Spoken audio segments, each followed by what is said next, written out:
6:04. I will open tonight's meeting of the Capital Planning Committee of Wednesday, November 30th, 2022, 6 p.m. at the Ritter Building Lower Conference Room. In accordance with the requirements of the open meeting law, please be advised that this meeting is being recorded and may be broadcast live over the Lunenburg Public Access Channel, although I don't think it is tonight. And it will be uploaded to the Lunenburg Access YouTube channel after the meeting. To join the meeting remotely via Zoom, if you have a computer, tablet, or smart device, you can use the Zoom application. Tonight's webinar ID is 766-316-7607. If you don't have a smart device or wish to join by phone for whatever reason, you may do so by dialing 888-475-4499. And once again, the webinar ID is 766-316-7607. The posted agenda lists all the topics which may be discussed at tonight's meeting and are those reasonably anticipated by the chair. Votes may be taken as a result of these discussions. Not all items listed may in fact be discussed, and other items not listed may also be brought up for discussion to the extent permitted by open meeting law.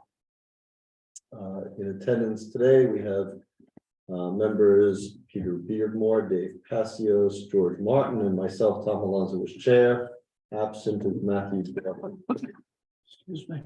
So I'll open tonight and ask if there's any public comment from the committee members. Nothing. Hearing none. Any public comment from the public? Also hearing none. Okay, so we'll get right into it. So we are now with the task of prioritizing the list that we received for this year's requests. I had sent a revised list, actually it's just an abbreviated list to the committee with extra columns where we'll all put in our own rankings and prioritizations. But before I got that, we got an update tonight from the town manager with some changes. And so let's look at that. Let me share the screen here. So let's see. Let's zoom this in here.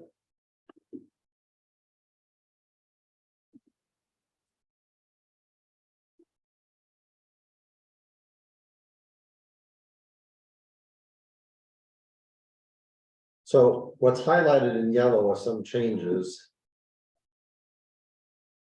Apologize.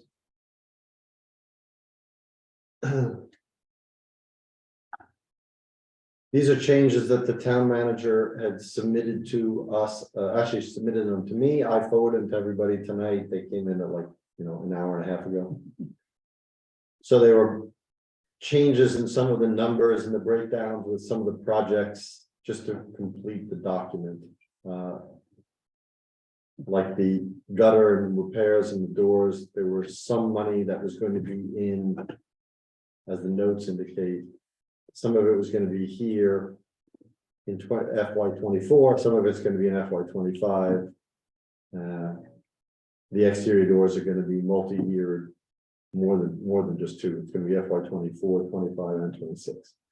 She wanted that noted. The rating system for the church, so the DPW, and I forwarded that to you too, that came in from the DPW director that basically broke out all of the cemetery. They changed it into headstone restoration and the turf and hedge restoration into those separate items that you see listed there. And the notes.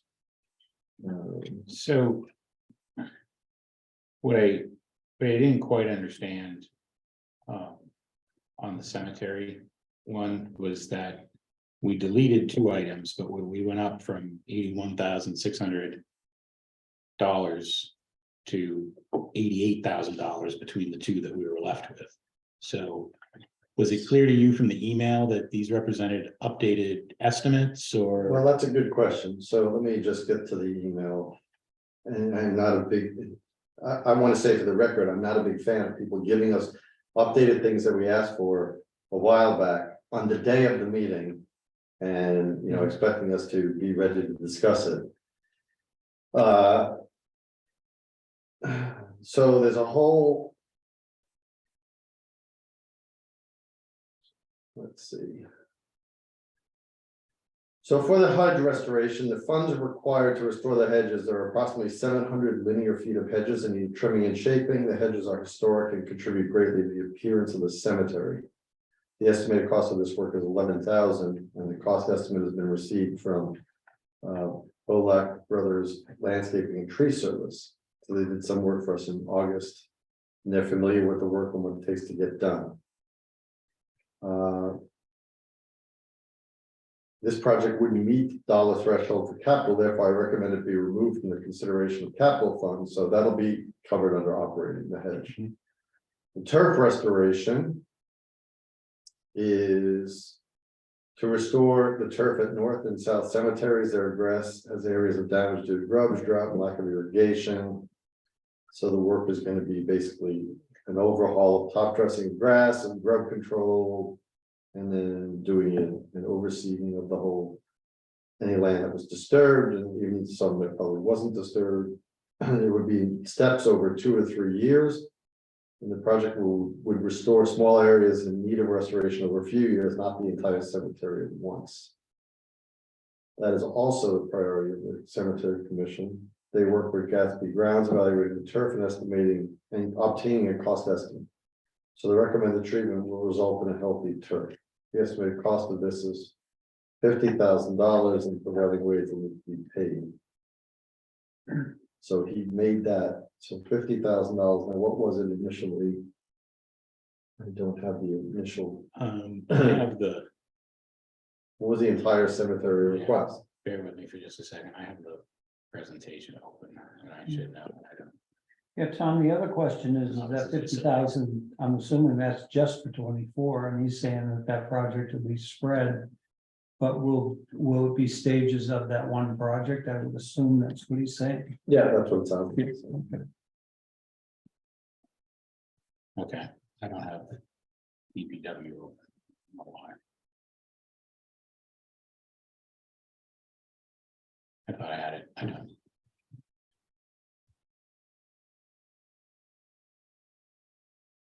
Unfortunately, some of these are in PDF and some of them are in PowerPoint. It's just Yep. a nightmare to get across. Well, that's what I said too. I'm trying to run these and PDFs when we're doing the presentation. I have to start scrolling instead of just clicking from slide to slide. So. I'll go dig in an email, but it's gonna take a bit. In the headstone restoration,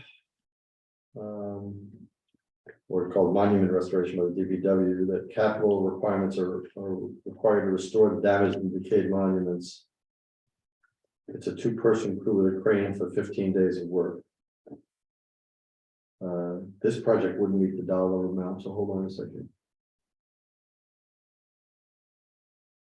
Therefore, we asked Leominster Monument to submit another cost estimate, which they did for $22,000. The estimate including a 2-person crew. The scope of the work does not change other than adding 5 days of additional work. That sentence doesn't make sense. The scope of the work does not change other than the scope of the work has changed. Or at least the LOE has changed. And how does that number get from 22,000 to 38? Because they added 5 days. Oh, they added the 5 days. Okay. Okay, so The that scope of the work hasn't changed other than adding 5 days of additional work. go. The time estimate has changed, it sounds like. Yeah. Again, it's not the scope necessarily, but the LOE So level. the of effort. original cost on the turf was $50,000. Sorry, that's what it is now. The original cost on the monument restoration was $16,500. But obviously they upped that so it could do other Right. stuff. Yep. Well, I was saying they're not, so I don't understand. But therein lies the difference in the number. Okay, sorry. So I'm not gonna, I mean, it is what it is, but. There were 2 options in terms of the headstones too. There was a lesser and a greater option, and he seemed to recommend both. so there's 2,788 headstones, 956 need to be straightened, 69 are cracked, they need to be glued.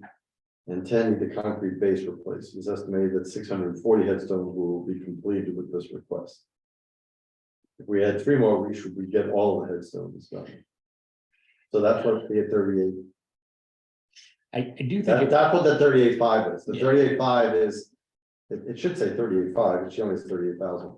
That would be all the headstones. All So the- the scope of the work has changed Yeah. in this request. Yeah. So I guess the town manager, has taken the full scope. right, So. Do you want to get into the particulars on these? in we terms can of the start merits? anywhere anybody wants. So, as I said in a previous meeting, I think we have a historical obligation here when it comes to these headstones. Mhm. And I think that we owe it to our citizens, present and past, to take care of that cemetery. Totally. So I, in principle, support this.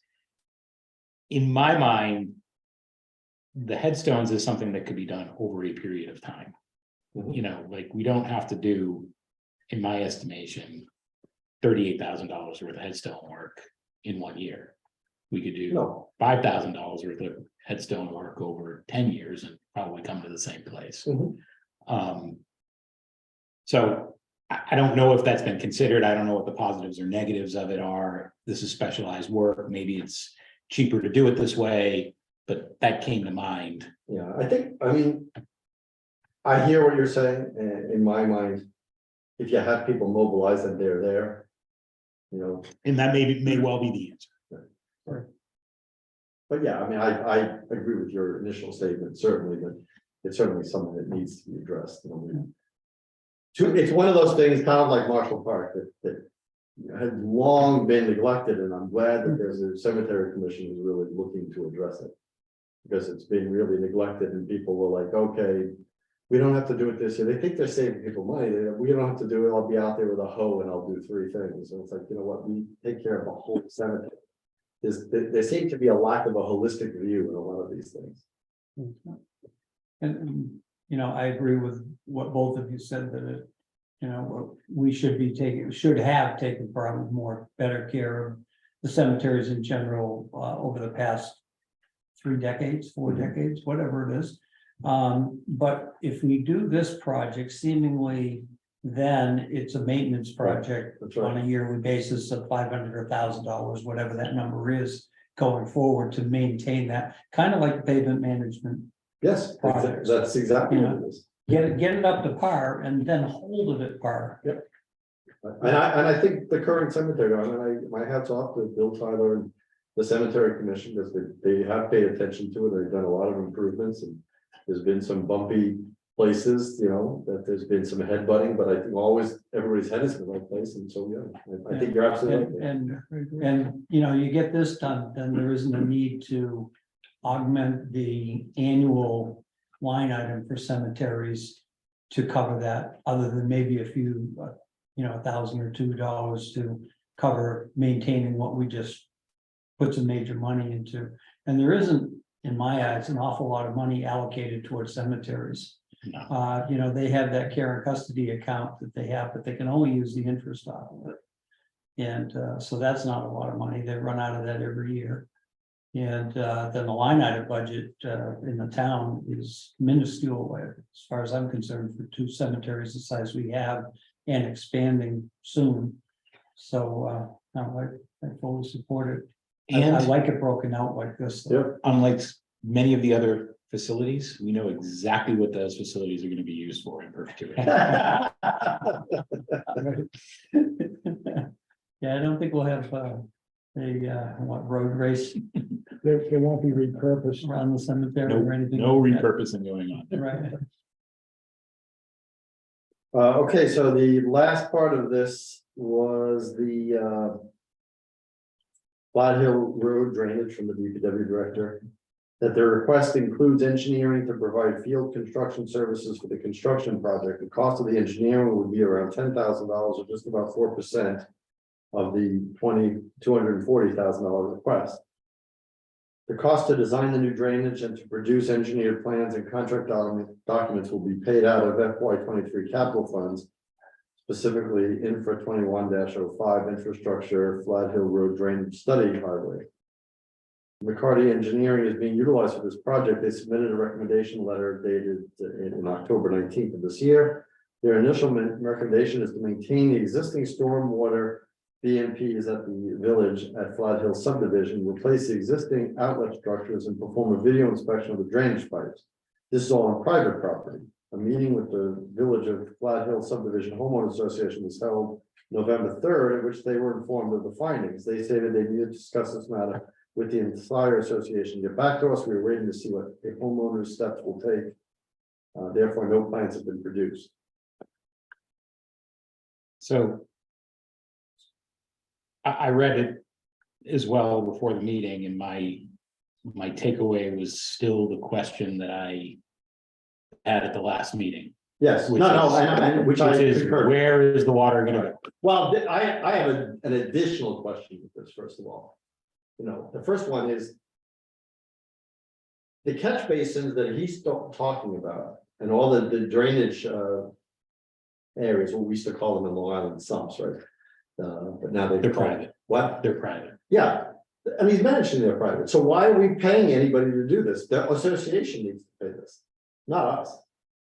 They have to be kept and maintained by the association, that's why they have an association. But I think that there are two issues here. There's what happens in the associated land, the association land. Yeah. But there's also, because we were told that. My interpretation is still that. If that system were operating ideally, we would still have the problem that we have. No, absolutely true. So there's a $240,000 request here for. Yes, For. Culvert survey design, I'm sorry, for drainage construction. Yep. Sorry, I'm looking at the wrong line. For which, one, we don't have a design. For that construction, to my knowledge. yep, that's correct.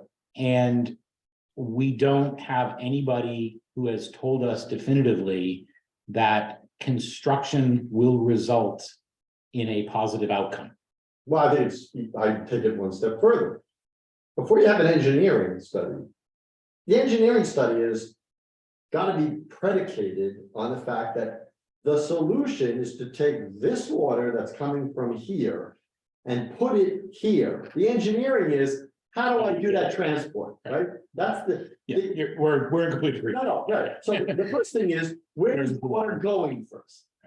Because I've seen in select board presentations of like 2 years ago. There was, McCarty came and said, okay, here's a rough idea. You could run it all the way down Flat Hill, turn on Page Street, go all the way down to Page Street and put it in, the There's a brook. pond. Right. And everybody was like, that's like a mile. That's a mile away. We're gonna transport water a mile?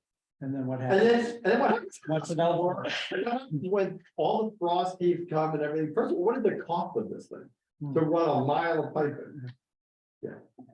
So, yes, to me, that is premature. I don't believe they should use the money that he's talking about to inspect a private wastewater or stormwater detention pond.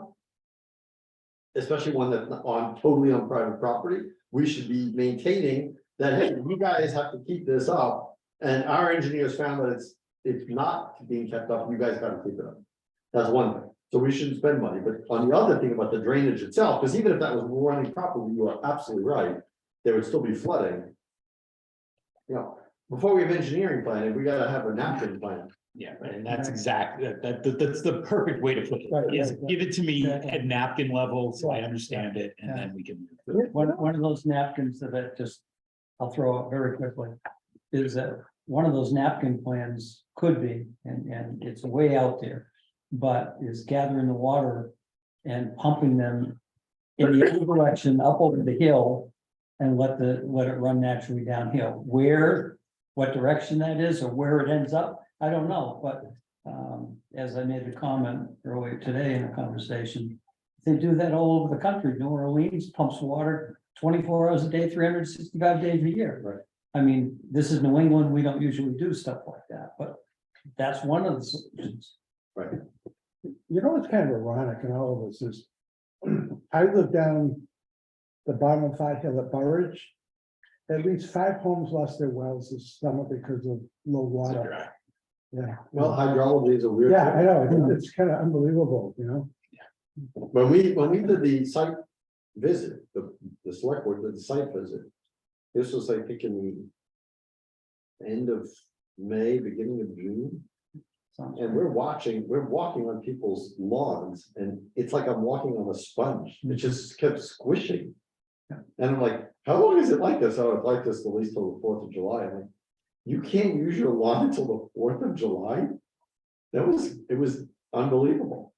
So we walked up and, you know, we were expecting, oh, we're gonna see surface water and everything, but there was no surface water from where they thought it was coming from, which was a pond at the top of the hill.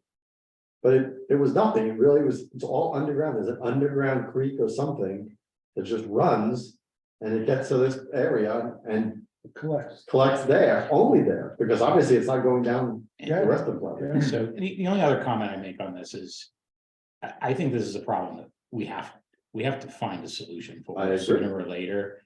It's getting late in the process here and we don't have a viable Yeah, solution. I'm at the position where this is. I don't want to bring this particular one up, but it illustrates the example. This is where we were with the school AC last year. Like, we don't have enough information. We don't know that the funds are gonna cover it. We don't know if the electric grid that we have in place and the infrastructure of the school is gonna be able to support it. So we can't support it. I can't.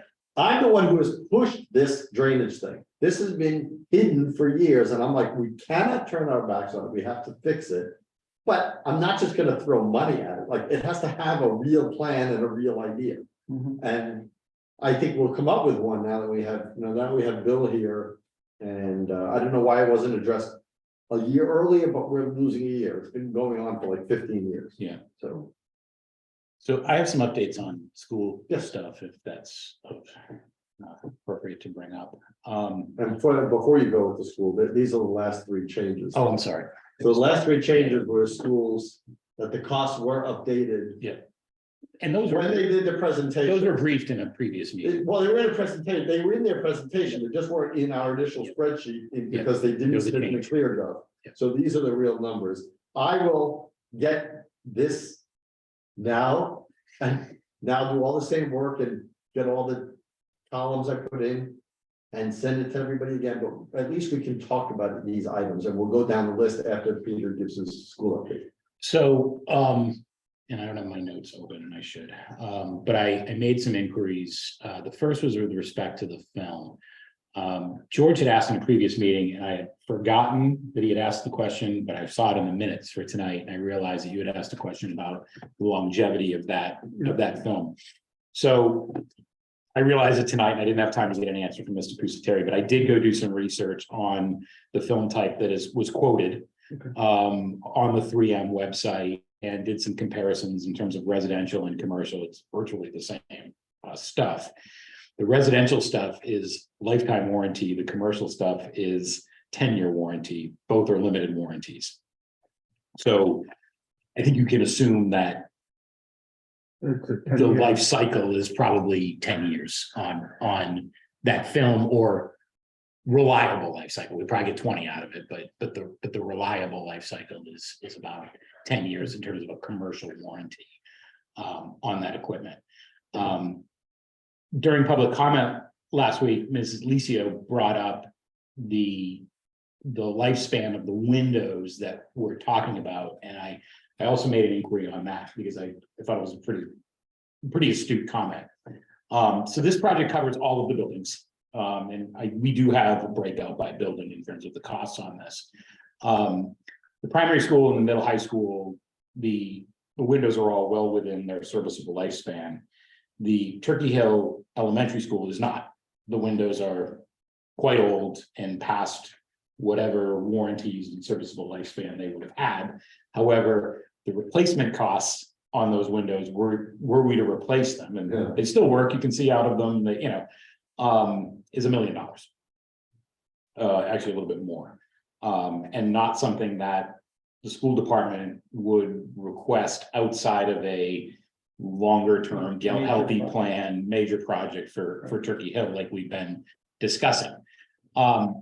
There I noticed when I did the facilities tour a couple of months ago, and I brought this to the superintendent's attention.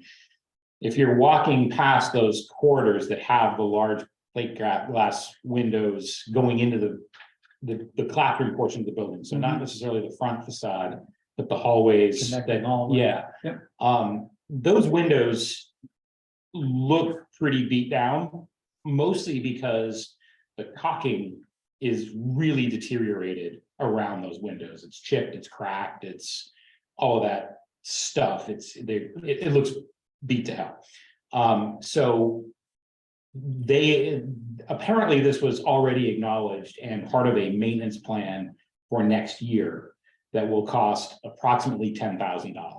That will be covered by the school department maintenance budget. It's not included in this plan, but it will happen. There'll be a cleaning and recocking process in Turkey Hill that will happen prior to this project commencing, if it were to happen. So that's kind of the long and short of. Peter, kind of a loaded question Yeah. on that particular project. Are those windows old enough so that or new enough, I should say, I'll put it the other way, that we are not looking to run into asbestos in the caulking? I have no idea. Okay. It's a I really, don't think so, I don't think so at that age. it's That a was built in really, it was built in 69. Right. Or opened in 69. Right. Which I think is post I don't know. asbestos period. Well, no, because there was asbestos in the ceilings in that building. If you recall, we've done abatements in the Okay, the ceiling well, I think tiles, that's- so. Right. So it's a logical question. I don't know the answer to that, so Yeah. it's probably worth a follow up. I just, again, as we've talked about Yeah. many times, you have a project that seemingly looks inexpensive and suddenly turns into a $30,000 Yeah. remediation. Yeah. On top of it. Yeah, no, in fact, we had floor tile issues in that building too, as well, so ceiling and floor tile. The other question that was brought up last week, I don't know if George brought it up, somebody did, around the cameras. And I inquired of both the superintendent in chief and Mr. Pusateri in terms of the capabilities of the cameras, and the answer that I got was rather vague. But the answer is basically that the police currently have and will have in the future access to live video feeds from our cameras.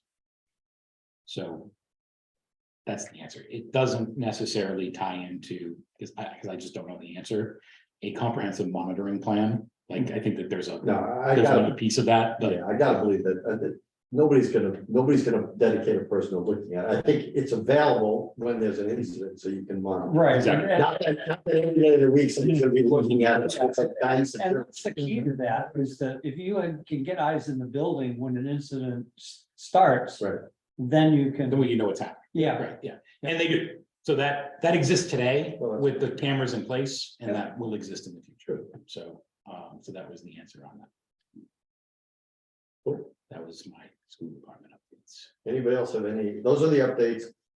We got the updates from the cemetery, those were what we're asked for at the last meeting, the cemetery breakdown and breakout. And I'm glad that they're putting stuff in the operating budget, because like I said to the town manager, and actually even last year, like, some of these things can be put in. And I don't want to get into the notion that if you raise somebody's budget, that next year they should have the same budget. No, it can go down, like your operating budget could say, I have a project that doesn't meet capital planning thresholds, but I need the extra money to get it done, and then next year it goes away. You don't automatically get the other $15,000 or something. And the budgeting process has taken care of that multiple times. Right. Of course, the last few years that Dave and I have been on the finance committee. Right. it's- And then we had the Flat Hill drainage issue, which we talked about, and then we had the school updates. Yeah. So is any other updates?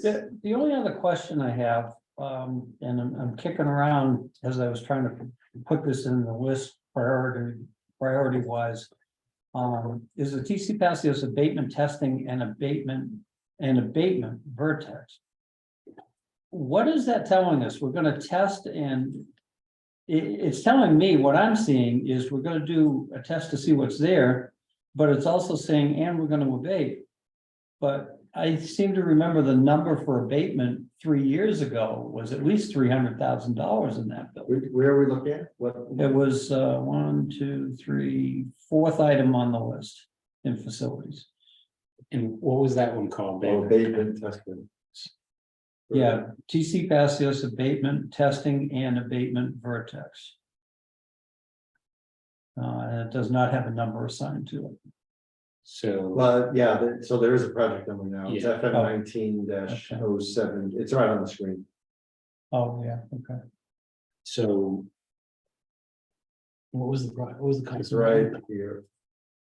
Right there, 50,000? yep, Yeah, so in the presentation, See, I wasn't here for that. it's presentation. referred to, and I don't recall the dialogue on it, but it's Mhm. referred to as hazardous materials vertex 21. yeah, that's what it is, Vertex item 21. So we could, I don't have a Vertex study Nor do I. on my laptop, so.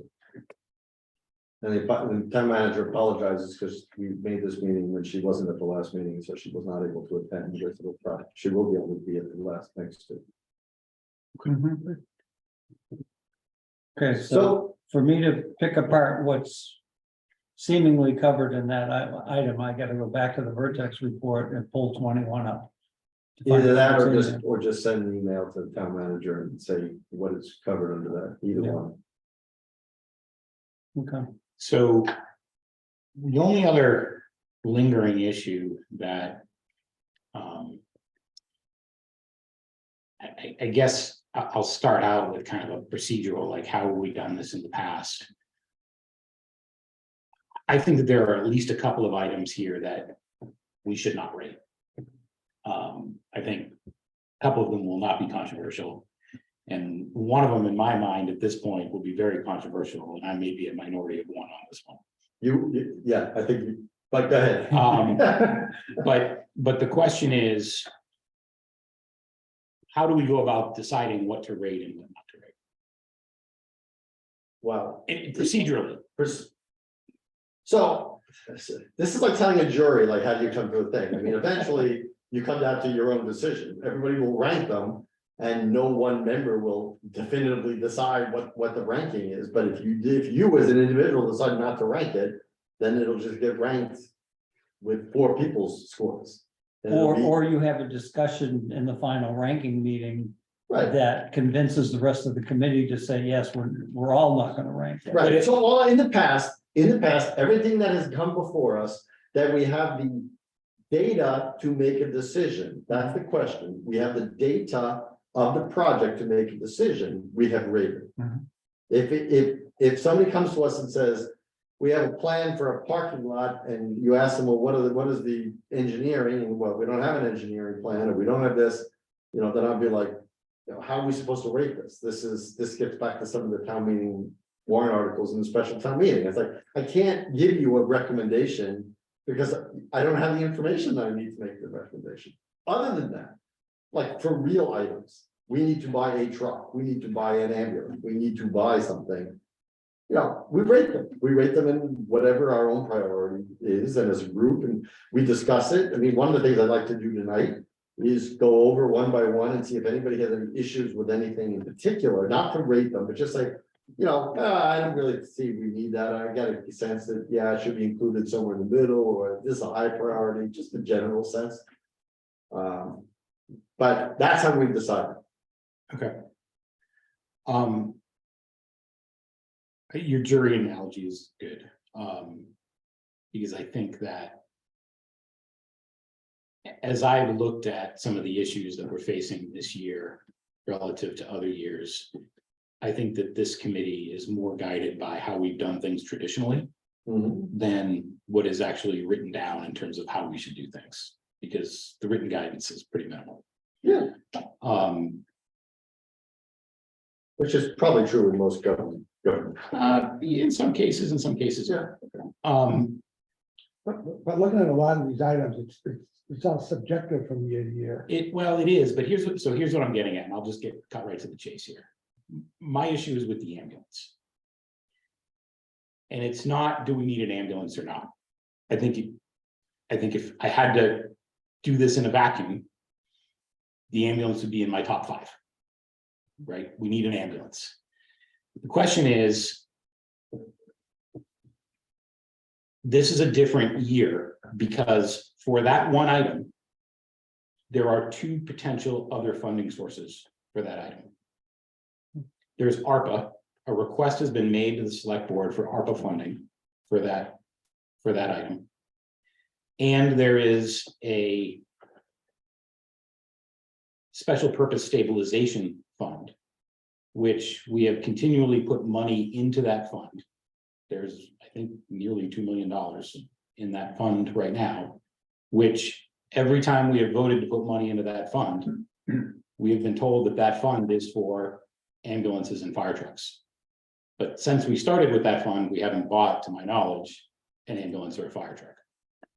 So what this comes down to is how that item might be bought. And the position of the town manager is we are not at the point in the process to determine the funding because the budget process hasn't seen itself through yet. And I understand that reasoning because she wants to keep her options as wide as possible. And I truly understand the reasoning.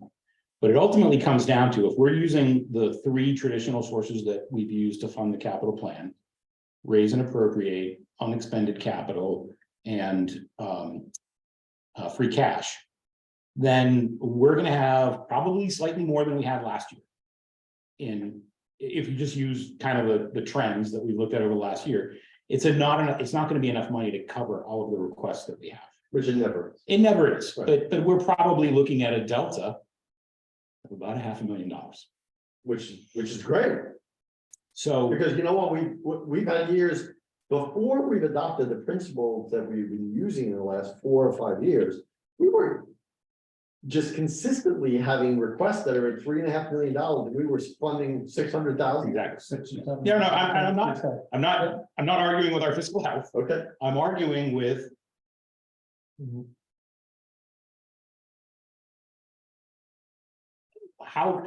what is the appropriate way to fund a fire truck? Excuse me, an ambulance, okay?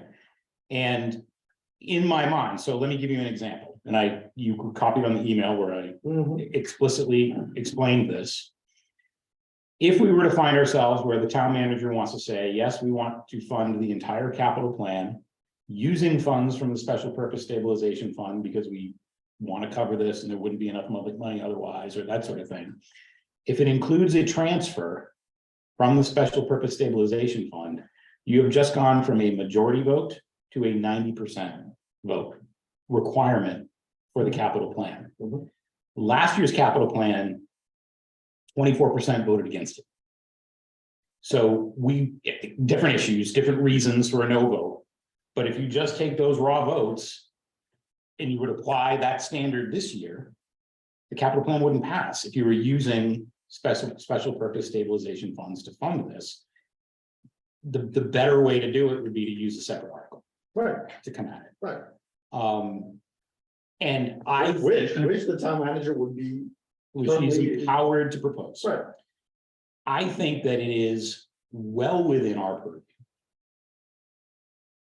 to get clarification and an intent from the town manager in terms of her strategy, her thinking, her approach in terms of using the special purpose stabilization account. Now, Mr. Chairman, you have said at multiple meetings that is outside of the purview of this, or the charge, I think is the word that you've used of this committee. And I've gone back, I've looked at all kinds of documents. I can't find a charge for this committee. I can find the charter and I can find the bylaws. And the charter refers to the bylaws refer to a comprehensive capital plan that the capital planning committee shall submit to the town manager.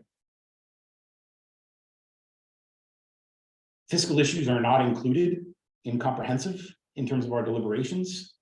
I think it's very much in scope.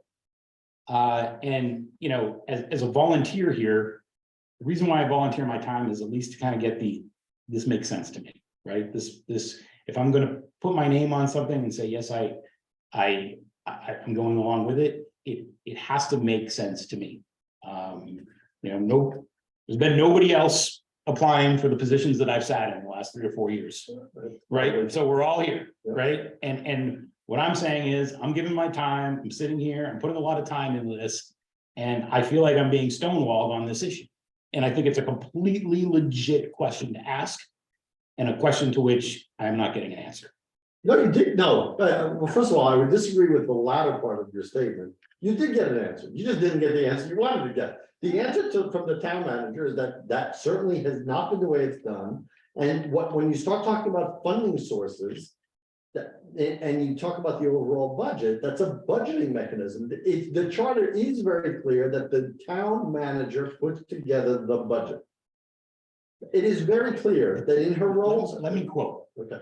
Yes. The town manager shall submit a capital improvement program to the select board and the finance committee at least 150 days before the start of each fiscal year. It shall be based on material prepared by the capital planning committee, established in bylaw, including a concise and general summary of its contents, all of the capital improvements undertaken during the ensuing 5 years. We only deliberate on 1 year. We listen to a 5-year plan, but we only deliberate on 1 year. The bylaws say it should be a 5-year plan. Cost estimates, methods of financing, and recommended time schedules for improvement, and the annual cost of operating and maintaining each facility. In my mind, it spells it out that it's very much in scope. And then in the charter, it refers to a comprehensive capital plan. So I mean, the way we've always done it, and what's spelled out in the charter and the bylaws, in my mind, don't jive. Maybe they do to you, and that's perfectly fine. We have a difference of opinion. Won't be the first, won't be the last.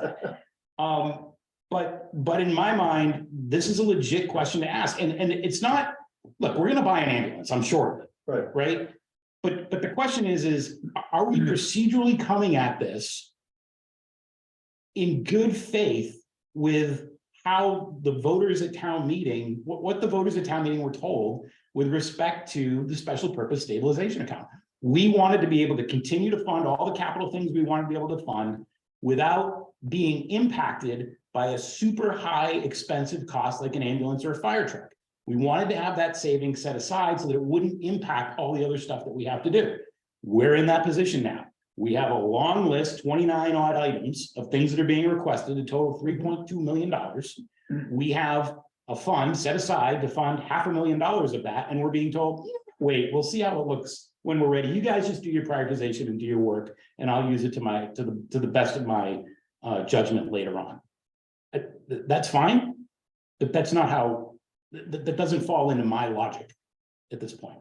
So, we'll see where we land. Yeah. I mean, But I'm somebody, and by the way, if the town manager comes and says, this is my intent on how we're going to use it, then that will probably satisfy me. But I've been asking this question for 2 months, and for 2 months, I've been not getting the answer, and I really have not been getting the answer. Okay, I don't disagree with the fact that your presentation, your perspective on it. I would say first of all, in regards to what has always been done, no, I don't think the reason that something has always been done is the reason to keep going. But in this case, I do believe that it makes sense because, first of all, you're asking for budgetary questions from, it doesn't matter whether it's a town manager, we could, it's a select board, we could use ARPA funds for this too, right? It's early, those funds to me are like, kind of like the regular stabilization fund almost, in that they're you should save them, you should hold on to them because it's money that's out of your pocket. Whereas if we have the money, when we do the preliminary budget and we have the money, why wouldn't we just use free cash? It doesn't matter. The fact is, if we put it on, and I can make a strong argument, as can you, that we should use stabilization, the special stabilization fund to the ambulance. First of all, it's money out of the same pocket. It's just coming from, same pair of pants, just coming from a different pocket. And the thing is, why get yourself to the 9/10 threshold? Because you may have an emergency that's beyond an ambulance that you could use that for, that when you had it, you're like, oh, now I don't have the money. I understand the logic. Number two would be, that's a great argument to make when the budget season comes out and you say, you go to the select board, I would love to hear that. I am interested in your questions.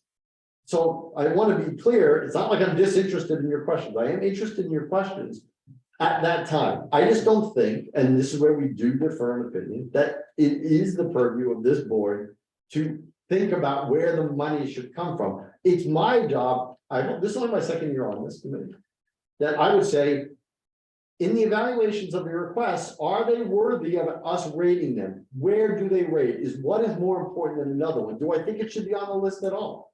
You know, those are valid questions, and then we present the list. So if something doesn't, rank or doesn't rate a ranking, then we don't rank it. We did that last year. They had the town beach building. We want to fix it. What are you gonna fix it with? I don't know. How much is it gonna cost? I don't know. Well, I didn't even get a rating. So we're for doing that.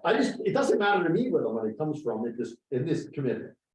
I think where where the rubber really meets the road is that if we're not using that special purpose stabilization account, but we're also not funding other critical needs in this request list because we're being conservative with that special purpose stabilization fund. I mean, that's ultimately what it comes down to, right? Is if the line gets drawn well up the list and we're not using those funds, then why? Well, I would ask that, but there's also the thing, like I said, just to bring it back, there were years where we had 3.5 million. I was there, Tom, I know. Right, no, but I think it has to be said. I don't want people who are listening maybe they don't know that.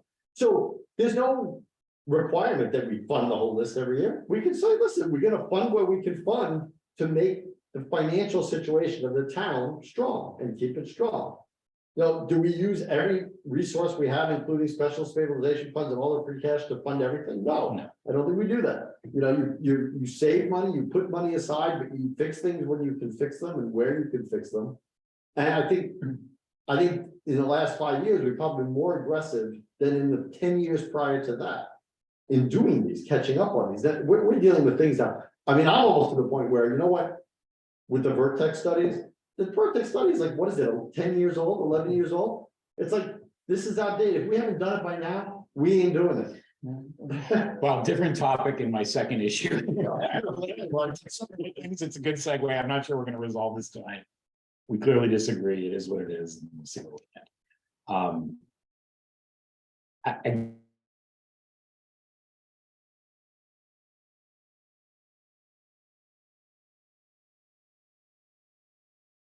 I would point anybody to the charter and the bylaws and any talk of formation documents here.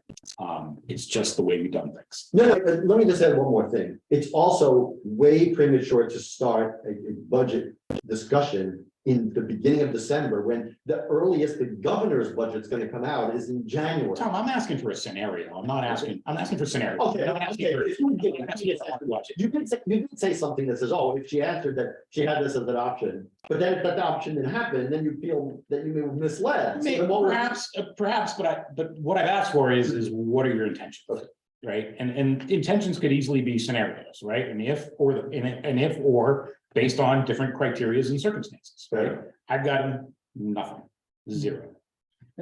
In contrast to getting nothing this time around, and correct me if anybody remembers it differently. And I was trying to remember earlier today when we were talking what the item was. I believe it was the ladder truck purchase. Yeah. Initially, somewhere in the very early stages of the capital planning, the town manager said that we'll most likely pull a portion of that money from the special purpose stabilization fund. Yeah. Okay, I Yeah. thought it hadn't. When it came down to the final revenue sources, we didn't need it out of that fund. So we paid for it in full, and that was the first time that we had a realization that, our financial condition was such that we could buy this big ticket item Yeah. without pulling money out of So, that and account. I was in and out of town at that point, so Yeah. I wasn't as actively involved. my understanding, which is clearly incorrect, was that it hadn't existed at that point. But it was definitely not funded to the level it is today Right. in terms of the Oh, yeah, availability. of correct, those- In correct. terms of the availability of those. Also, the use of those funds is also directly impacts the financial audit of the town each year, so. So that's an interesting question, and maybe you have some insight on this. Dave and I were talking about this Yeah. on the phone. My understanding is that the reason why we have two separate funds, a stabilization account and a special purpose stabilization account, is exactly for credit purposes. Because withdrawal for anything from a stabilization account is going to negatively affect your credit. Whereas if you have a separate special purpose stabilization account that is basically a Christmas club account, right? For a specific purpose, showing my age. But it, it's there for a specific purpose. When you go and withdraw from it, it's not the hit on your credit that it would be if you were withdrawing from your regular stabilization. Now, I'm not sure. this came up in a finance committee meeting a few years ago, and I don't think we ever got a definitive answer on it, but that's been my interpretation. Right, yeah, I'd have to defer to the town. Yeah, and I don't know the answer. Yeah, because I think maybe a little bit of both. I think it does qualify as savings for emergency purposes or special purposes, so you could allocate that and take it out. It's easier without any, ding on the report. But if it's there, it definitely is used as a savings. And the thing, so let's pose a It's a scenario. positive, it's Scenario. not a negative. Let's pose a scenario. Let's say we use it. Okay, and even though we have the money, we use that and we deplete it to a certain level.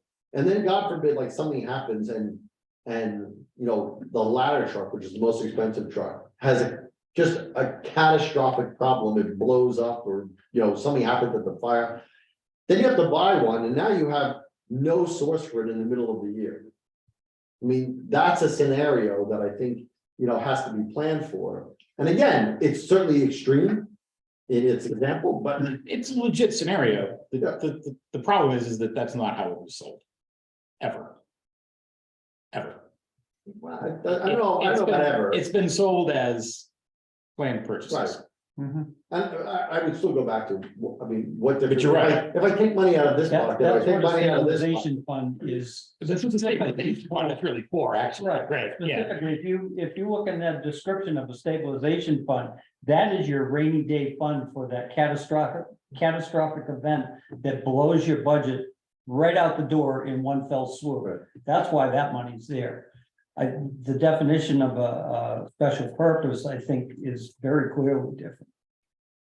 In my mind. I think it's a good discussion. We will ask them. Yeah. Sure. So I'm sorry, go ahead. Oh, so just to kind of like coming down these conversations. One of the first questions I asked earlier in the year is, how much money do we have to spend this year?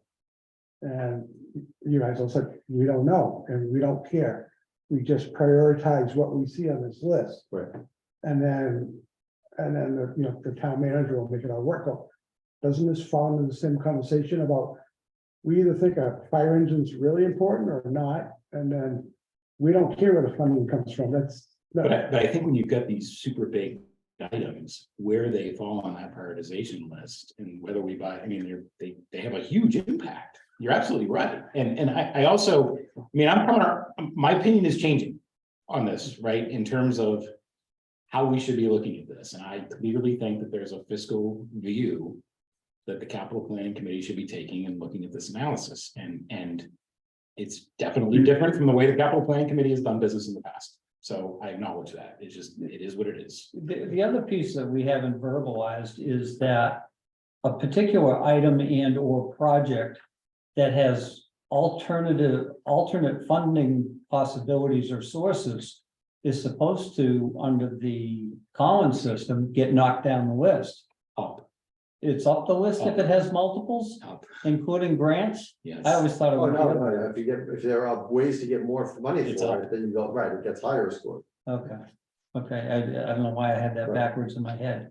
but They're more advantageous because it would cost the town less money. Yeah, okay, from a You'd have a grant, higher from a grant probability. point of view, but the sources that we're looking at right now for, again, was talk about the ambulance. Are ARPA money, which is, I guess, call it a grant, it's taxpayers' money, but it's coming from through a different route.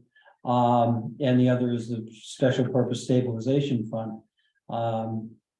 At this point in the process, I agree with George that we just put it into this list where we think its importance lands, which in my eyes is fairly high on the list. I mean, we've got to replace vehicles when they're needed to be replaced. And assume that, and I believe this will happen, just like the Marshall Park money got taken off of this list because special town meeting already appropriated that money. Is that if it's decided ARPA's money's gonna pay for it, then it comes off this list. Of course. It moves down. So, bottom line right now, I agree that we should maybe have some idea as to what the intent is gonna be from the funding source. But I always have in the past, even before I was on this committee, like to look at the projects without the numbers next to them and see what was most important to me and prioritize. That's what I do. I think that's a good stage in the process. Again. And that very much jives with the way we've done it. Yeah. It's just not. We have a different scenario this year for obvious reasons that we just beaten to death. Yeah. And when you bounce that against our formation documents. In my mind, it's in scope. Yeah. What I'm more concerned about is we go through this process that we go through with as much information as we can gather on each individual project. We prioritize it, and then somebody or some large block of voters is unhappy with that, and they cry out as loud as possible and have enough pull to move it. I can't imagine a scenario where that would happen. Yeah, right. And I'm trying not to say it again, but that's my biggest frustration. That is was a big frustration of mine last year. Right, and those voices were not privy to some of the information and the concerns that we had as to why it ended up where it did. Well, I would say. Before we even come to a final determination of the list, I am not, as chair, I am not averse to calling a meeting, like, we're not dissolved at the end of this meeting. If something goes that way, I didn't call Brian last year or the chair and say, hey, we should have one, but I thought it should have been called. Yeah. And, because, again, yes, even if nothing, certainly I would acknowledge the town manager has the right to move things around. Yeah. I'll acknowledge that, but you know what? I wanted to be on the record that as a committee, we did not support that idea. And have a chance in a very focused part of the meeting as to why, because at that point, we knew why we didn't want it funded and what the problems were. The other thing that, Tom, I mean, and this will take us a little off topic, but I'll just bear with me for a second. I think we should meet at some point before the warrant is posted anyway. And my reason for that is, if you look at the capital planning report in the warrant, it reads like it's a report from the capital planning committee. Right. And it is most definitely not. Right. So either the capital planning committee is going to put a report in the warrant, or it needs to be explicitly stated Fair. that it's not. Yeah, that's not off topic. I agree. I agree. I heard that criticism last year. I never really paid much attention to the report before, but Well, then there all a of lot a of sudden you're on attention it. this year. Then when you're on it, you look at it with a different set of eyes. Yeah. And it's like, yeah, well, this is a capital committee report, but nobody in the capital committee wrote this report. So that's not good. Yeah. So the other set of issues, and you. We didn't see it, but we didn't Yeah, write it. yeah. The other set of issues that you alluded to, Tom, and I agree with, I've gone through the effort already of kind of rank stacking these and when you look at the Vertex items, or really all of the items that are relative to this building and TC Passios and the Brooks House, What I'm having a hard time getting my head around is I do believe like we've been on the right path of kind of working down a punch list on these buildings to ensure the envelope is sound and all, like, I agree with that strategy. We're in an interesting time right now because of what's happening with the municipal building committee and the potential paths that could affect all three of those buildings and the financing associated with those projects, right? There's a scenario that's being discussed right now at the school committee level around, okay, it looks like this project is going to prohibit replacing Turkey Hill or even doing a substantial renovation on Turkey Hill inside of the next 10 years. So we might need to do a Turkey Hill Get Healthy program with the capital plan and do excluded borrowing for these buildings as we repurpose them, right? The question is of all of these items listed on these three buildings, are they negated by the programming that's going on with the municipal building committee? Or from a financing perspective, would it be better to cover that as part of those projects rather than as punch list items on the capital plan? And the former facilities director definitely didn't have the head knowledge to be able to adjudicate that. It's an open question in my mind, which is why, you know, frankly, all of those kind of landed at the bottom of my list. But I also have no way of prioritizing within those items, right? Well, I took the Collins scoring, quite frankly, just because I just didn't have the brain power to figure that out. Hey, if When I went everything, through if everything scores a 5, Right. from 0 to 10, 0 being that I'm not funding it and 10 is the highest. You know, they're all 5, they're all 5. So what difference does it make what order you put them in? They're all 5s. Right. I tend to agree, and the thing that's the most frustrating is the ambiguity that town meeting and the town has given with these buildings. Are we saving it? Like, we need a line in the sand. We are saving these buildings. These are the buildings that are not going to get touched. And these are the ones that may go.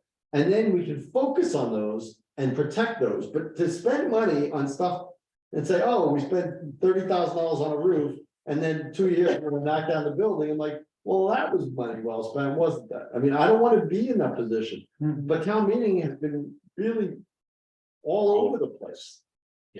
And by the way, I see a scenario where all of the buildings to some extent are used.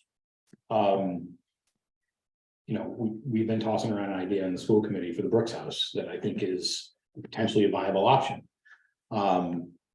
But it would need, for it to work really, it would kind of need to be included in the municipal building plan, which is, you know, part of a correspondence that is ongoing right now. But if that doesn't happen and we decide that we want to sell the building and have it moved or something like that, like there are things on this list that We should do. that fall into that category, right? And So those are gonna be, you know, those are gonna be tough to score for me as well.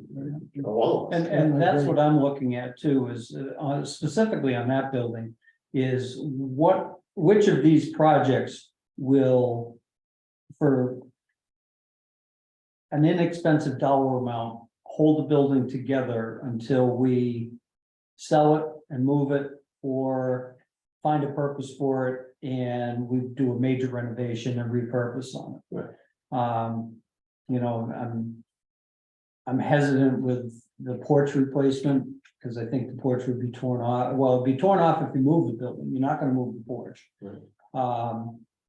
If you repurpose it, I would assume, and I can't remember exactly how that's configured, whether that's part of the access to the building. If it is, you're probably gonna replace that with an ADA compliant access anyway. You're gonna have to. You know, so why do you spend money? Why would we think about spending money to reconstruct what's there now?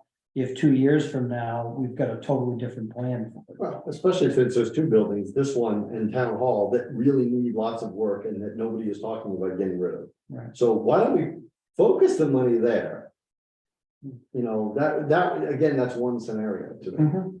You know, the Passios building, we've talked about this since it was vacated, and Right. you know, I don't know that I just think we're at arm's length, we're running a big radius around the whole thing, we're not any closer to a decision. Yeah, I don't remember what the dollar amount was, but we spent some money to re-seam the roof to get 4 to 6 years more out of it. And that was That was well over what- a decade I ago. was gonna say, that was 7 years ago. Money well spent. But the roof's leaking and we haven't done anything to improve the situation since then. Well, why don't we put up the list and we'll just go through it, you know, I don't wanna. I certainly don't wanna cut the meeting short, but I don't wanna belabor it if, you know, just. So- I'll tell you honestly that I don't have a prioritization. No, we're just gonna talk about, just touch on. Yes, yeah, no, that's fine, because It's like Ritter Building, oh, Something. what is going on here? No. Did I get something? Sorry. Yeah, because in my mind, when I was looking at this at home, I was trying to like group these into certain like A, B, and C categories. And as I was thinking through, it's like, okay, as an A is probably a building that's being used today, it's got people in it.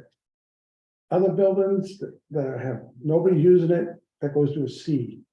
And then I was trying to say, okay, and the fairness to all the departments where we have a finite amount of money to spend, we should sort of like, as part of this, sort of like share it as much as we can and get things done, but, you know, be fair. Well, I think that's part of the process. Yeah, so that. Make sure that the different departments get an equal share of the money, I mean. Yeah. Yeah, so I mean, that was my thinking as I was trying to break it down into just broad kind of, broad stroke over these things. So the Ritter Building painting, let's just start from that item, item number 2. Let's see if I can find out it here. An interior or exterior, like I said, I need that presentation so I can Yeah, pull all these projects and understand what they I don't are. have the presentation, Um, but again, I don't think the Ritter Building is going anywhere, so to me, that's gonna be something that's, to me, is gonna be rated. You know, it's gonna be above the median. I agree.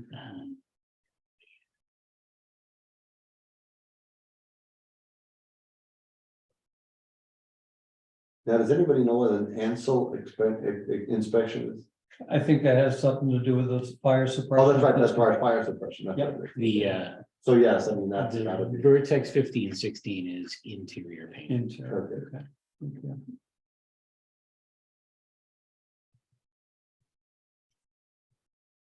So the Ansel inspection, yeah, I mean, that has to be done, as long as the building is occupied, that's number 2.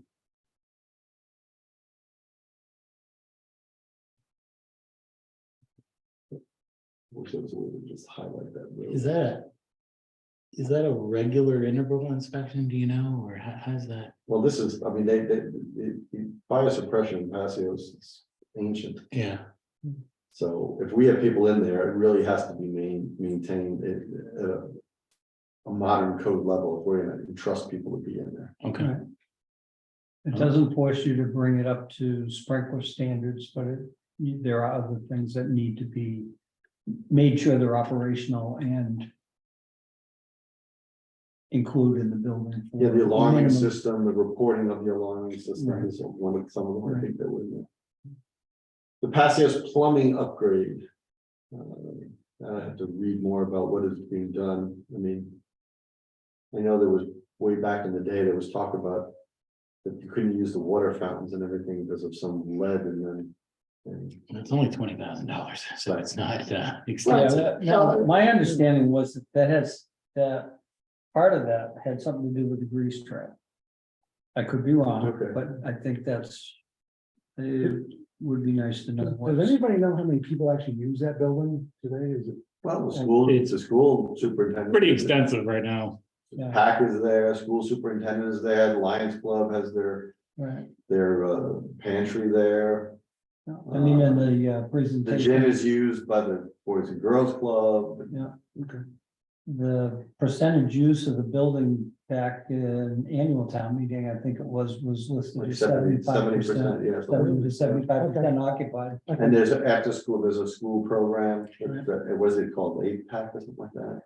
And of the usable You space, know I what think that it was even program is higher than called? that. The Ace. space that's Ace, just not Ace, not usable eight. because it deteriorated so bad. Okay, I just don't know, that's why. Yep. So in the slides for TC Passios, it refers to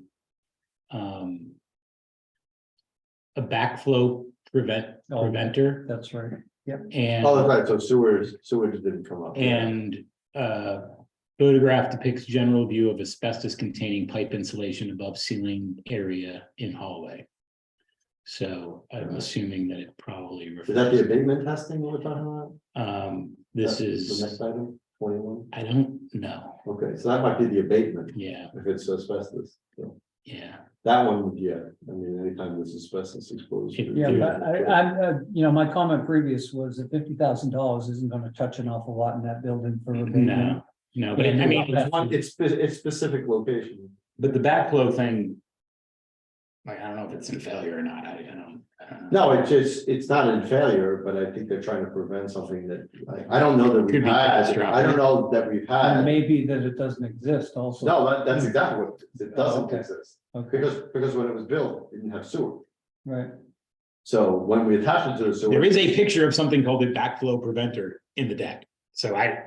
Right, well, maybe it's rot, maybe it's Yeah. older and it's Uh-huh. rotted and not working, but anyway, you really, yeah, you don't want sewage coming up into the building. That would certainly exacerbate problems. The sidewalk repair, the next one, definitely has to be done, because if we're still using that for voting, the sidewalk in front is a big hazard. Yeah, now the pictures that were included with that project on the slides included pictures of the walkway all the way around the building, from what I remember. The It's only pictures, a $25,000 item. So I yeah, don't so think it's the a big pictures deal. in the deck refer to asphalt and concrete in the entryway. And then there is a picture that is one of the entrances, it looks like maybe the entrance on the north wing Yeah, where the. facing the ball fields. So there's a, Out in the back. Yeah, so there's The like end- a- The end of the wing where. there's like a track used to pavement. be. there's like a pavement sidewalk Yeah, out there with a Yeah. manhole in it and. a yeah, step that and that all was the that. entrance that I. So I think what they're referring to is, and I noticed, I did a walk around the building on homecoming day. Mhm. All of those entrances, there's like a concrete pad in front of the entrance. Right, They're all in really bad shape, Yeah. every single one of them. Yeah. So, part of the issue is rock salt on concrete. yeah, also the overhead cover on them is really bad shape. Yeah, have you noticed the concrete in front of the Mossman Center? Oh, yeah, I mean, that was the In next front of- season, The brand new sidewalks in front of Brand the new Mossman sidewalks. Center and on Main Street are deteriorating. In a year? yeah, when I questioned that, supposedly it was a known problem and it was being mitigated. That's pretty much what I got for an answer, but that was quite a while ago. Well. I Has anybody mean- alerted the DPW? I'm director? sorry, excuse me, Has anybody alerted the DPW director? I haven't. Because there's gotta be some warranty for these, I mean, Yeah. there's sidewalks, I live in New York, sidewalks last for like Forever. decades. Yeah, I just noticed it on homecoming. It- day. it's, I think, you know. The only time they break up like that is if somebody uses the wrong mix. Right, I think you just yeah, ding, ding, ding. yeah, and that's what happened on Summer Street. Yeah, I right. mean, how many sections of that sidewalk did they replace 2 years after it was all installed Yeah. for that exact reason? Anyway, off topic, but All I right, think that's what's going on there. so Brooks House, so the four from the Brooks House are the ones that are in the muddle mode for me. Because, again, before we spend 40, 20, 50, or $20,000, so a total of, what is that? $130,000. It would be nice to know that we're gonna keep the building. I mean, there was a point in the past where the superintendent office was in that house, wasn't it? Yeah. For a very long time. Yeah, and then for whatever. It's not, I mean, Well, it was a that point, it was it was a big ADA problem. Yeah, still is, you know. Well, but the use being the superintendent's office Right, and all the the ADA time. problem were very problematic. Yep. It's been used for a number of things since. It's currently sort of I see. keep the lights on using the facilities function at the schools, but it's I'm not a good crystal ball reader, but I can see a big fight coming, and it's going to come for the quick sector. Oh, yeah, Yeah. yeah, definitely. because it's a historic, it's as historic. Well, it has historic, yeah, roots. I don't know that you can still say it's a historic building at this point. It has historic roots. Parks at McNally Park, to me, that's definitely, that's a definite. And that's step one to basically get a survey done like we're doing with Marshall right now. And start to formulate a plan for the future of that property. We've got a lot more land there than a lot of people are aware. Yeah, that's common, a lot of places, yeah. Yeah. So public safety building now is not repaired, to me, that's pretty straightforward. The Whalen Lake treatment, that's an interesting one, we've talked about this on Lake Shirley, because the ownership of Lake Shirley has always been contested, we can't really find deed wise that we own any part of it, or none of it, or all But of it. we own the dam. Well, today, but yes, we do, that has been completed, we do own it. Yeah, Whalum is But we're already out, we owned by the state of Massachusetts, the right, entire lake. but it's the only lake that officially has public access. And so to try to make it continually usable and not be clogged by, invasive weeds, which it probably is like the other two lakes. Probably not a bad idea, especially since our beach is there. So my understanding is that this is specifically for hydro raking and treatment in Yes. the town beach area. So Yes, it's not a it's not the full whole lake Well, project. yeah, well, the hydro raking is with the beach area. I think we will look to assist. But there is no association that takes care of the No. lake. And so hydro raking, you can't treat, the treatment goes in the water and the water is fluid, so it doesn't Right. like go down on the bottom. Right. So you're kind of treating the whole Yeah, lake. but I understand that. But the hydro The raking hydro is rake is just for that. specifically the town beach area, Yeah. and I don't know the extent of the chemical piece of this, but in my mind. I really want to take care of town beach. I think it's a valuable resource. Mhm. I lived in Hickory Hills when we attempted hydro raking in Little Hickory. And it was not successful at all. And now that I believe that part of the lake is, taken care of strictly through chemicals. Right. I know that experts in the space say in certain circumstances it works great, and but I also suspect that if we hydro rake that area, we're gonna be hydro raking it again Yeah, no 5 matter- years from now. no matter what the treatment is, we're gonna be doing it. Yeah. In perpetuity, periodically. I don't think there's any way. I mean, I think Lake Shirley and Hickory Hills like they're showing that. You're not gonna get away from it anymore. Because there's too many invasives and there's too much runoff with fertilizers that make it just way too susceptible to incredible growth. Maybe at some point when we get rid of the stormwater problems and. And I also, what I don't know, and Dave, this may be a parks thing. Mhm. When I was a kid and I used Town Beach a lot as a kid, I learned to swim there. There was never a problem because every year we would dump a ton of sand on that beach, Right. multiple tons of sand on that beach. Yeah. And it would just go down the Kind of hill washing. the and it lake. would, that would be what you would walk on when you were waist deep and beyond, Mhm. I don't know if that happens now or how that works, but that was No, like a regular thing, Yeah, back in the day. I think conservation rules are much more. And that's kind of what I suspect is that we just can't do that now. They do still bring in sand though. Yeah. I don't think it's every year, but they brought a sizable amount in this past But year. they don't dump it in the water. No, It's all- but it's it all- It finds naturally, its way, Well, naturally yeah, runs off. but yeah, I think back in the day, it was kind yeah. of yeah. literally raked into the water, Yeah, you yeah. know? Yeah, you used to put it on the ice in the winter, and then when the ice melted. Senior center parking lot. That's really got some concerns. Yeah. Still, Yeah, and, you know. That $150,000, if I understand correctly, is based on a square foot cost for a parking lot. Doesn't take into consideration the potential of engineering cost and construction of. Drainage Right. and. Yeah. so on and we're so looking forth. at the latest things that we got shown, it was like, an 8-space game. It's a net gain of 8 space. And there's some serious defects on that plan.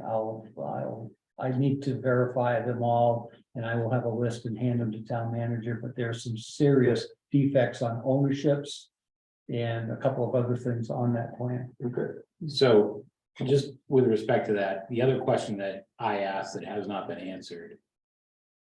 Because we got the $150,000, just more to your point, Dave, we got the $150,000 estimate. It's a net gain of 8 spaces, Right. so it's almost $20,000 a parking space.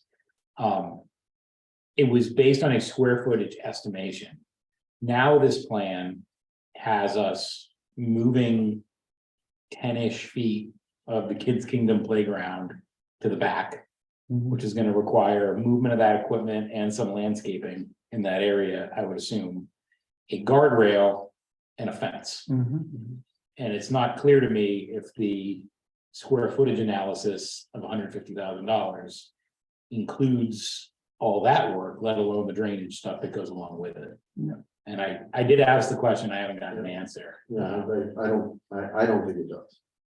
I think it's somebody's putting out a number. And again, you cannot use that space. Like, I mean, if we were to pave that and line it, we can't use that if it isn't really barricaded from a playground. I mean, it's, Oh, yeah. it would be insane. Yeah. So, yeah. No, I think, but I have serious problems with that. The Ritter Building floor covering replacement, so, yeah, I think that's, to me, again, we're gonna be using the building, it's not gonna be money ill spent at that point. Going into fire, we have 2, so we have the rescue one that we've been talking about, the big ticket item about the ambulance. And notwithstanding the funding source question that Mr. Beauvoir brought up, I think everybody's probably pretty straightforward on the fact that, when you need an ambulance, you need an ambulance. Just like when you call an ambulance, you want the ambulance to You want it to come, come. you don't start, Public radio system, that also makes sense, to just get rid of an outdated, obsolete system, makes sense. Yep. Okay. Then we go to DPW, so we have a half-ton four-wheel drive crew cab pickup. So I'll just read these off. Yeah, the only question I had on that is that in the past, even the DPW director has driven a 3/4 ton with a plow frame on it, and it was used for plow. This is a shift going to a lighter vehicle. But with no plowing. Okay, but do we need a truck for a vehicle that's gonna be for an administrator that's not gonna be plowing, or do we need? No, I suppose it'll be. the I think it same needs a money, truck. 55. Yeah, exactly. Yeah, I mean, and the reality is. Sites that he's going to, Yeah, and I mean, and one of the perks of that job is you get a vehicle. And he does not live in town. So a heavier truck, a plow, all that, like, I don't know if we want him driving back, you know what I mean? not with the present gas. And I think I've never asked the question, and that's even. That vehicle goes out of town? I believe so. Oh, yeah. Okay. It's their vehicle, that's how he gets to work. Yeah. Okay, Because there may be times when he needs to go straight from home to a site, makes sense, but I just had never asked the question. And the 2 jump trucks, I mean, those trucks were, Yeah, we beat that to death. And one of them is from 17, I think, so. One of them was 20. Well, it was put on the list in 17, but I think if we go back through minutes and or something else, they were pushed year to year. If you to look year. at the last couple of years, stuff is It's just pushed up. moved in pushed and up. out, Right, moved in and out. Well, again, it's too much, when I first started getting involved, before I was on the capital planning, but I started getting involved in it, in reviewing it more closely as a select board member. One of the things that happens is that, people try to be the team player. It's like, okay, I'll take stuff off my budget, and it's like, yeah, they preemptively did that. And it's like, no, I need you to tell me what you need to run your department. Let us Yeah. decide what we can afford. If we come back to you and say we can't afford it, at least it's not on you. If you move it, we're gonna say, why did you move it for? You say you needed that. yeah, But at the end of the day, Tom, on these two trucks, and I know we've beaten this to death. If you had asked, we got a explicit presentation last year from Mr. Oliver mhm, on these vehicles. And if coming out of last year's budget season, you had asked Dave or I. If we were gonna have an additional 2 trucks on the Fritz, Yep. we would have said absolutely not. Yeah. We were short of the maintenance, we were short that these had more life in them, that, and now all of a sudden. It's not even, they have short lifespans, it's they're dead. Right, no, So- I agree. In my mind, and this is way out of the purview of the capital planning committee, but well within the purview of the select board.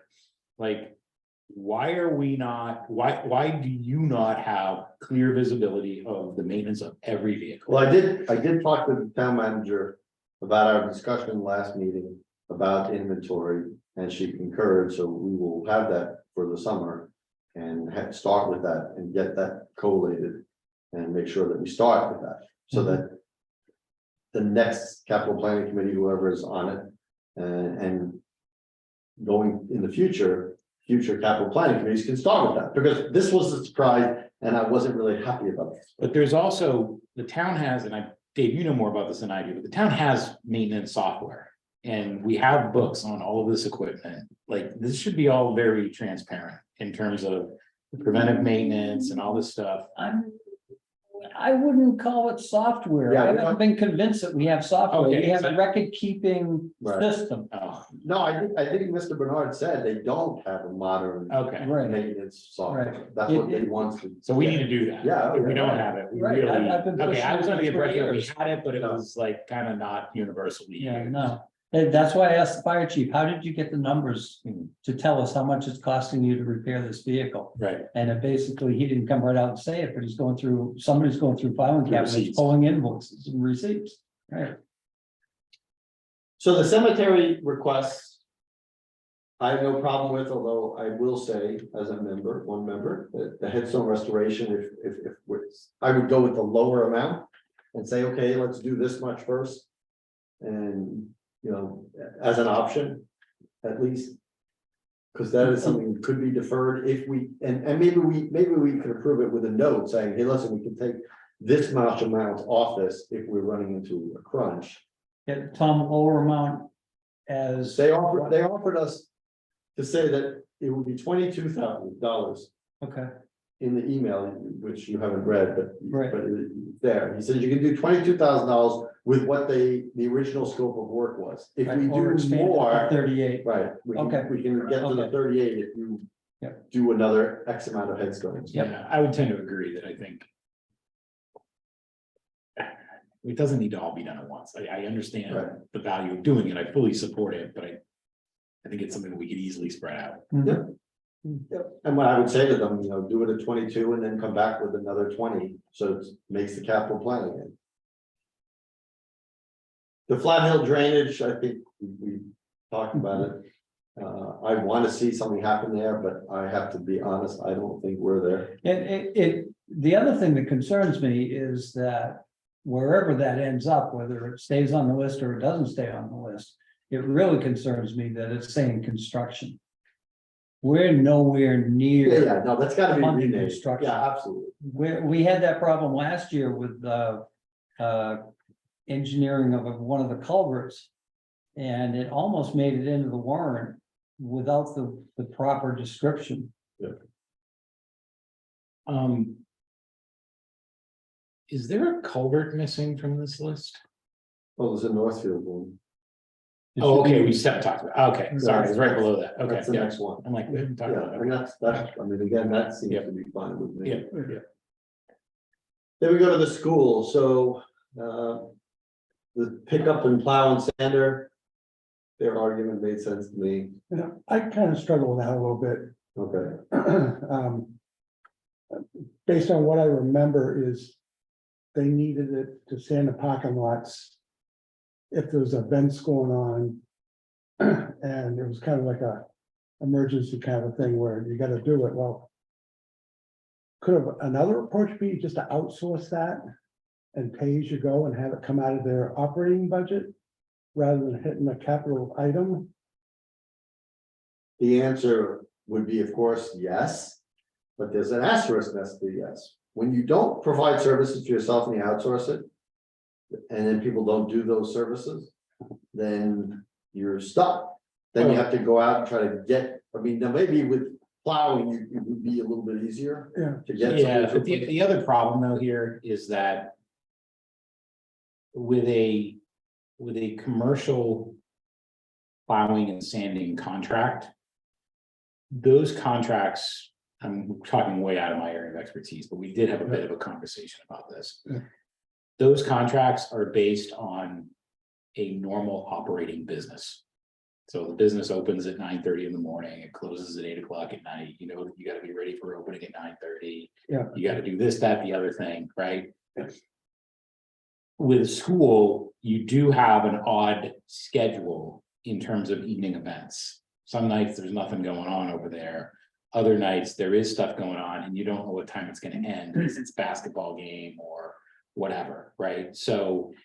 What you would likely wind up doing is overpaying for services that you don't need.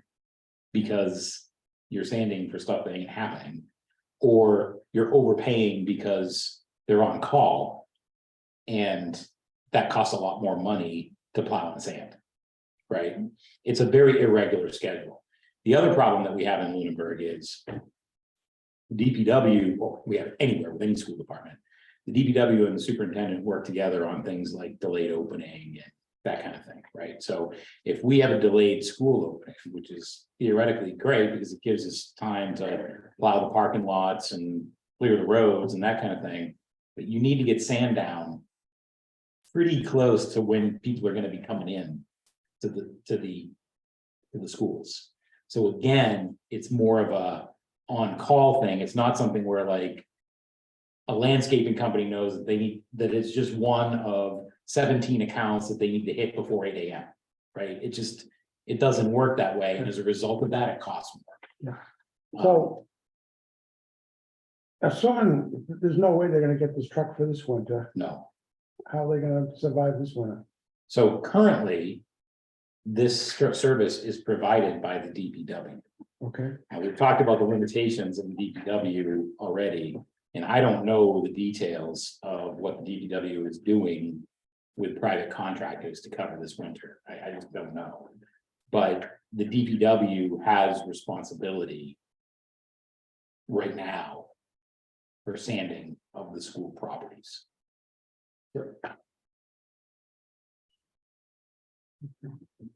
So suffice to say, here go to my earlier answer. I don't think we're gonna be operating optimally from a cost perspective this year, anywhere when it comes to plowing and sanding. Okay. But there is also a difference between a commercial contract to plow lots and a contract to plow streets. Like that is different, and it does, because of the magnitude of that contract, it also gives us more, I would assume, directability in terms of who goes where when. okay. Middle school, high school turf fields feasibility study. Again, I had no issue with that. We spent a lot of money and time into building that, and we should maintain it, and if there's an issue, then we need to address it. There is an issue. I just don't know how we're gonna address Well, it. so the Turkey Hill Elementary School upgraded the fire alarm system. That to me is a no-brainer.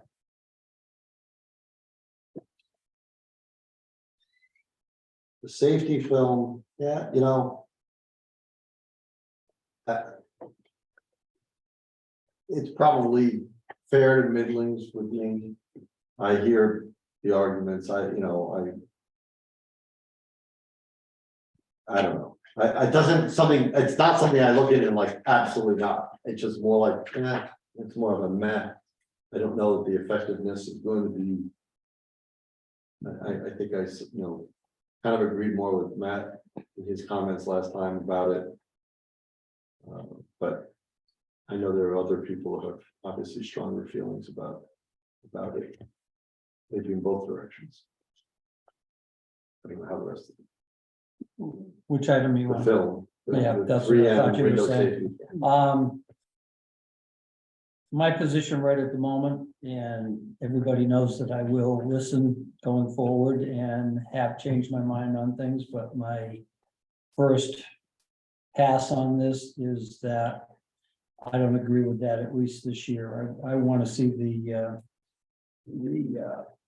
security improvements and that stuff done. Absolutely, that gets done first, and then Yeah, I totally. give us agree. another year to, think and or gather more information on the film. So you, just for clarity. Security improvements would be the following 3 items in terms of the exterior doors, the primary school projects and the. To me, yes. Yes, The cameras. exactly. Yeah. That's exactly what I just said, yes. And then To clarify. to come back to something that you mentioned earlier, George, is that if we did that, because I'm for everything that they're there. And that was $900,000, so we don't go with 130, so they'd be getting a good sizable thing of $770,000. And that seems to be reasonable. Again, I'm not gonna not read it, I just don't rate, that one's gonna rate much lower. So. I'm not equipped to defend this, but I'll take a And I'm chance at it. not attacking it. So I wanted to- I'll take a chance at it. So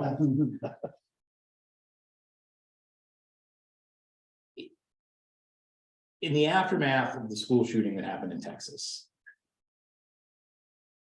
There were a number of meetings that occurred. Between the police department, the school administration.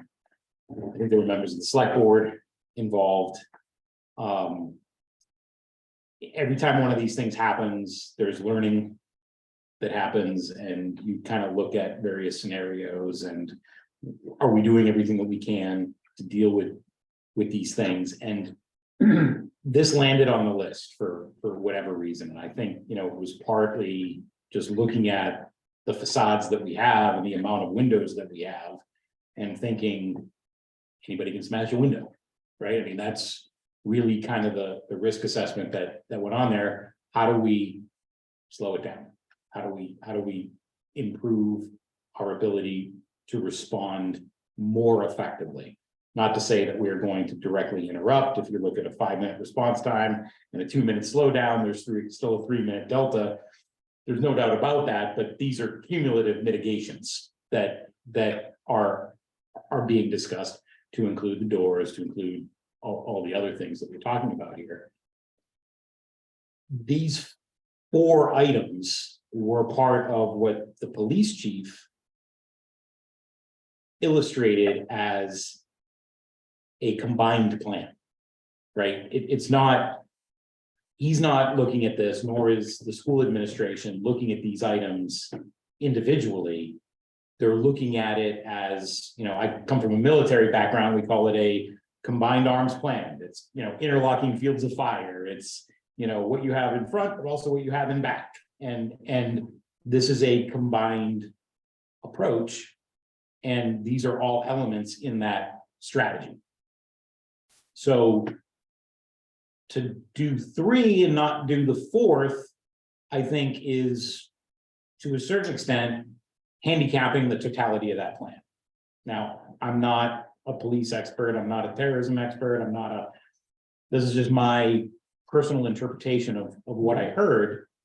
And as everyone knows, I push back on the police chief plenty in terms of requests, right? I'm one of these guys, you got to convince me. And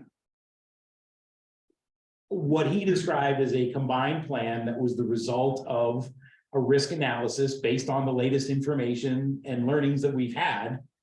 In my mind, I look at these in totality. And I have a hard time separating a barrier to slow down an attack from the cameras and the doors. Like in my mind, it's all part of the same plan. But that's just me. I kind of agree with you along those lines. But when I look at the overall numbers, the school is gonna get like rough math, 30% of the capital plan this year. You really want to go down this path, George? No, so I'm saying. No, so all I'm saying is that there's gonna be some losers at the top. Based on that. It's a fair point. While I agree with the presentation as a security system in totality, I don't think that the elimination of that precludes or weakens the other three at all. Does it remove an item that they feel is important? Yeah, I do. I don't say that I don't support it at all. I'm just saying that to me, having a secondary door precludes a lot of not worse things, more likely things. That's probably, I think that's the word that Matt said, and I would go with more likely scenarios of people with nefarious intents than the safety bill. Are there scenarios where the safety bill would help? Absolutely. And it's just a matter of. But a security person would look at this, Tom. If you were to like, let's fast forward a year from now, right? Yeah. We do the door improvements and all that jazz, and we don't do the safety filling. And a security person would walk up to Turkey Hill and say, okay, we just improved our doors. We created a gap. We improved the cameras going into these doors. We've dealt with sightline issues. We've done all this. And directly next to all this work we've done, we have a gigantic wall of glass that has absolutely no reinforcement. Yeah, and my response would be, I mean- and again, not as a security expert, but just as somebody who would like to pride themselves on logic, is that anybody who would look at the pane of glass and say, I'm just gonna shoot out the pane of glass, is already gonna draw attention to them. There are a lot of things that don't, most of these things that happen in school with wrongful entries and people skulking around, they don't want to draw attention to them. You shoot out a window, you're going to draw attention to yourself. So that's a specific kind of person in a specific environment. That will that film deter them? Yes, I don't have any argument against the efficacy of the film itself. It's just the likelihood of that kind of attack. That's all I'm saying. And again, it's just a matter of where it falls in priority. It's not at the bottom. Yeah. But it doesn't really, the other ones seem to make more sense because I think it's a safety net that catches more potential. That's all.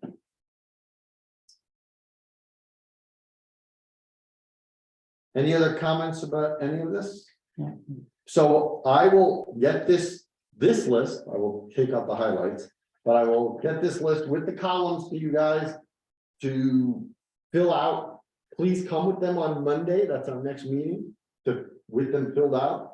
If you can get them to me before, so I can fill them out and we can go through them, that would even be better, but I don't mind filling them out at the meeting. And then we can tally them, I'll put in the formulas, so we can do the totals, and then we can see where we are at that point. The town manager will be here next Monday, and our following meeting is the following Wednesday, the 14th. And Monday is the 5th. Monday's the 5th, yes. That means I just realized I have the agenda to be posted tomorrow. I just realized that. Okay. On the spreadsheet. Unless you can tell me how to unlock it, is there a way to attach it unlocked in the email? Well, I didn't lock it, so if you have a locking problem, then call me. Don't email me or anything. Oh, Text okay. me or All right, Facebook message me so we can get on the phone on the shared Zoom or something so I can see. it. So all right, just for whatever it's worth, these spreadsheets do not open well in Google or, in Chrome. It Do you have Excel on your laptop? Yeah, Oh, okay. Yeah, I would definitely go to Excel if you can. okay. It's just, I tried to open it. I have a machine that doesn't have Excel on it and it's a fiasco. Okay. So, All right, A newer computer converted these to PDFs before it printed them. Yeah, Which I was thrilled when we found out that. Well, you That's how it can works. save it in Excel. You can save it as a Yeah. PDF. All right, next time, so I'll get those to everyone. Approval of minutes of November 7th. Did everybody get them? Yeah, Yes. Were there any? I sent Amanda one comment. I was not present at that meeting and she has me listed as present. That's the Okay. one with the. All right, so facilities we'll director. postpone that for Monday. Well, it's either that or we can We'll approve put it it, with, no, we'll put it on Monday. okay, that's fine. That's the only thing I had on it. Okay, action item for the next meeting. I think we know, we're just gonna go this, except now we're gonna actually put numbers, we've talked everything. Take our prioritization one step further or a couple Yep. steps further. Yep, do the final math. And I'm sorry, I just got distracted by something. We're meeting Monday. right, so that, we're gonna get the numbers, do it, have any final discussion, get Matthew back in the conversation when he's back here. And then go over everybody's review of what their prioritization is, get the composite prioritization. Answer any, town manager will be here to answer any questions. So is your intent by getting our stuff in advance? Just like. You'll have done the math to have a composite number Yeah. at that meeting? Yeah, I mean, I can, otherwise, what we did last year, is we went down the list and everybody read through the The chair. numbers. Who put it in, Yeah. and, not Brian, great, not great Brian, Zoom TV. Brian manipulated that in his computer. He's a whiz at it, so Okay, it was I'm really not. easy to do. And I'm not either. Well, I'm not a whiz at it, but I'm, Right. I'm passable. Yeah. I'm just not like, oh, do this, move it. But at the end of the meeting, he had it in correct order and the priority. I guess the concern will be, again, back to the non-rated items, Yep, right? Yeah. If I say I'm not rating an item and everybody else is, or something, you know what I mean? Like that is going to affect the math on this. so we'll have to discuss it then, so there's two ways of doing it, if you don't rate it. Does it, do you divide by the 4 who did rate it? Yeah, you can Or just do you take an divide by average of 5? those numbers, Right, right, as opposed other to. people who did rate Right. it, right. Right. It's either that, or as I stated earlier, if we, after a little more discussion, all agree that it doesn't merit rating, then it just sits at the bottom unrated by the entire committee. Right, Okay, so again, Monday at 6 right here. and then are we scheduled after that? Yeah, the following Wednesday, the 14th is scheduled to be our last meeting. Okay. Our last meeting before we give the item to the town manager. If we need to meet in the beginning of the year to do the report or to meet one more time, I'm not against it. Yeah. There is some issue, and I told the town manager that we come a solution because they don't have a free Zoom meeting available because there's a lot of people meeting on December 14th. I said, I'm not meeting with the committee and it will be recorded. So somebody's got to find a solution for this. Because as a town, we can't not have meetings. It's hard enough with people from all different boards. The school department has a Zoom. Okay, well, if you wouldn't mind asking, Yeah. well, that's what we go through. We go through Heather, not Heather, Heidi, Finney. That's who takes care of all of Zoom. I think it's a different. Okay, well, if we But have, the reason why it came to mind was that Back to what- Carol approached us about having meetings on 14th. Okay. So, and we're not doing it, so I know we're not meeting. all right, from well, our if you can, account, but if I can ask. I'll you to- inquire if there's a different account that we can use. But I agree, that's not something we should be offended by. That's kind of silly. That's exactly what I said. I said, how much can this cost for another account for you? I don't care if we use it once, it's worth it. It's worth it. So. All right, public comment from the committee, any closing public comment? Good for now. I will say, I want to thank everybody for a very robust discussion, and thank you for that. Public comment from the public? None, okay, I would entertain a motion to adjourn. So. One second, Second. all those in favor, please say aye. Aye. Opposed, none, it passes unanimously. Good night, everyone. See you next Monday. Thanks, Tom.